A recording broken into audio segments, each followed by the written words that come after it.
Maseches Sotah Daf Chavches begins with the Gemara analyzing a very lengthy Mishnah, and the Gemara will begin discussing the Mishnah line by line. So the first thing the Mishnah had said was, just as the Sotah water tests her, it also tests him. So the Gemara wants to know, who's him? Which him?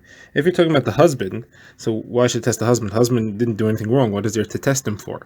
And if you want to say that it's testing him to see if he didn't do any other avera, such as if he'd been together with his wife after she became usher to him, and if he had violated that isser, then just like his wife gets punished by the Sotah water, he will as well. So the problem is that if he was together with her, she won't even get punished by the Sotah water, because it says V'nika ha'ishmei avain v'isha hahi tisas avena. Only if the husband is clean from sin, that he wasn't with her after she became usher because of the nistera, then only then will ha'isha hahi tisas avena. Only then will the Sotah water work on his wife. So if he was with her, it's not going to work not on her and not on him. So that's not what it's referring to. So what then does it mean? Someone says, well, maybe it refers to the boel, it refers to the man that she was with. The problem is that if so, it should say so. It should say the boel. Why does it just say her and him? Later in the Mishnah, we say the boel. So the Gemara answers, it's a stylistic thing. In the beginning, we said just like it tests her, so therefore we also concluded with it also tests him. Later, when we said that it's usher to the husband, she becomes usher to the husband, there we said it's usher to the boel. Baal is the term boel follows Baal, but Osa follows Oso. Okay, next Gemara moves on and it introduces a question. The next thing that the Mishnah had said was that you learn from the drasha where it says Ba'u Uva'u, you learn that it tests both of them. So the question is, what do we mean by Ba'u Uva'u? What is the drasha? The drasha is from the fact that it says an extra Vav, Uva'u. The drasha is the repetition that it says Ba'u twice. So the Gemara says, well, let's look at the next line where we have a drasha from Nitma v'Nitma. Over there we have a drasha, and over there we could say that just like over there it's because of the extra vav. So here also it's probably because of the extra vav. Someone says, hold on a second, how do you know that there's because of the extra vav? Maybe there it's because the word nitma appears twice. So the Gemara says, no, that can't be. Because Rebbe there makes the same drasha from the fact that nitma appears twice, and he says so explicitly. So Rebbe Akiva, who's the first opinion, must be saying because of the extra vav. And therefore, Dasar Rebbe Akiva, they are saying because of the extra vav. In the case of Ubo, who's also saying because of the extra vav. So you end up with the machlekes between Rebbe Akiva and Rebbe. Do you make a drashas from a vav that could ostensibly not belong there or not? And therefore, you have, according to Rebbe Akiva, you have 6 drashas, you have 6 psukim. And the reason is because it says Uva'u 3 times, and you have, each one has a vav, and therefore each Va'u and each vav is on limud, so you have 6 things to learn. According to Rebbe, you only have 3 because he doesn't have any drasha from the vav. What are the 3 things and the 6 things for? So what they are is that it's saying 3 times. Once to command, Hashem is commanding that the water will do this job. Once is to say that it's actually going to happen, and once is to warn her that she should know that it's going to happen. So according to Rebbe Akiva, it says each one is separately for the man and for the woman. And according to Rebbe, it's saying each one, and each one applies to both the man and the woman. You don't have to mention each one separately. So the Gemara says, okay, assuming that we understand that, how does Rebbe know the halacha that it applies to her as well? That it applies to him as well? Maybe it just applies to her. If he doesn't have an extra drasha from the vav, how do you know that it includes the boel and not only the woman?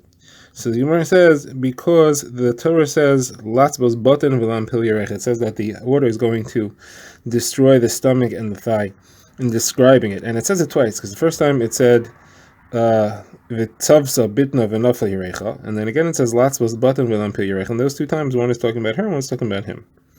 So the Gemara says, so what is Rebbe Akiva going to do with that? That seems to be extra for him. So Rebbe Akiva says, one is to say the order is going to be reversed. One is referring to how the water comes in, and the other is referring to how the actual process begins, in order to make it clear that the process will start in the order that it does, that it shouldn't be meitzi laz on the water, that it'll not work the way it was supposed to work. So the Gemara asks, if that's the case, what is the other Madhyamar? Where does he know that from? So the Gemara says, because he agrees with that. That drasha is correct. However, it should have said lashon nekeva. It should have said bitna v'yarecha. Why does it say baten v'yarech? The reason it's written in lashon zachar is to teach that it refers to the Baal himself. So the Gemara says, well, maybe that's the only thing it's for. How do you know that there's another drasha here that you could use to teach the order that it'll affect? Or it says, because if it was just meant for Lashon Zachar, it should have said Bitnoi V'Yirechai, go all the way into Lashon Zachar. The fact that it uses a parav Lashon of Bet and V'Yarech teaches me, first of all, Lashon Zachar that applies to him, and second of all, that it teaches me the order. Gemara now moves on to discuss the drashas from the word nitma. So Gemara quotes a brayso that says the word nitma appears 3 times. It says im nitma'a, nitma'a, v'nitma. So what are all 3 for? So the Tanna Kama says one is for the boel, is for the baal. There's an iser, she's also on the baal. One is to answer her on the boel, and the third one is to ask her on truma. Once she becomes a saita, she's not allowed to eat truma, even if she's a bas kain, even if she's married to a kain. She becomes aser on a truma. That's Rabbi Akiva, who is the Tanna Kama. Now, Rabbi Shmuel disagrees, but Rabbi Shmuel leaves truma. His argument is on truma, but he leaves truma and he starts talking about marrying a kohanim. And the Gemara will ask later, why is he talking about marrying kohanim if that's not what Rabbi Akiva said?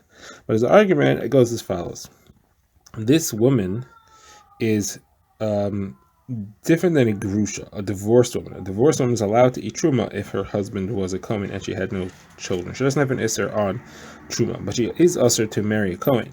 So a saita who's usher to eat truma is certainly usher to marry a kohen. So therefore he says you have a kal v'chomer and you don't need a pasuk. And the Gemara, of course, will ask, what do you mean we weren't talking about marrying a kohanim?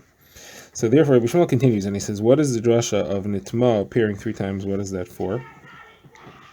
So he says it's part of a different drasha. And that's that the Torah says, and she is tmeya, or she is not tmeya. So what does that expression mean? If she's tmeya, why are we checking her with the water? If she's not tmeya, why are we checking her with the water? Obviously, we're talking about a suffix, where we're saying she's tmeya or she's not tmeya, we don't know which one. And we're saying that she remains usher, even though we don't know which one. You have to assume that the suffix is like a vadai. So says the Gemara, if that's true, you can learn from there to the case of a suffix sheretz, somebody who may have become tummy with a sheretz, may have not. Now, the sheretz is much stricter than this case, because over here, if she would be an einis or a shegeg, we'd say it was not a problem, if she was forced, or if she made a mistake. A sheretz, though, if he becomes tummy but einis or shegeg, it makes no difference, he's tummy. The same way. That's not an issue. So therefore, the sheretz is stricter. So here, if a suffix goes l'chumrah, then a sheretz also, a suffix tumma goes l'chumrah. Now here, though, we're only talking about in Rishas Yachid, because stira, the being secluded, has to be in Rishas Yachid. There is no stira in Rishas Harabim. So therefore, you can only say that suffix tumma is tamei, suffix sheretz is tamei in a Rishas Yachid. Here also we're talking about where there's a person who's asking if she's tummy or not. There's a person who's what's called yesh beidas lishal. He can discuss it. So therefore, the suffix tumma could also only be talking about a person who has that suffix. So from there we learn that something that could ask in Rosh Yachid is tamei, Rosh Hashanah is tahar. Something which can't ask, whether it's in Rosh Yachid or in Rosh Hashanah, is going to be tahar misafik.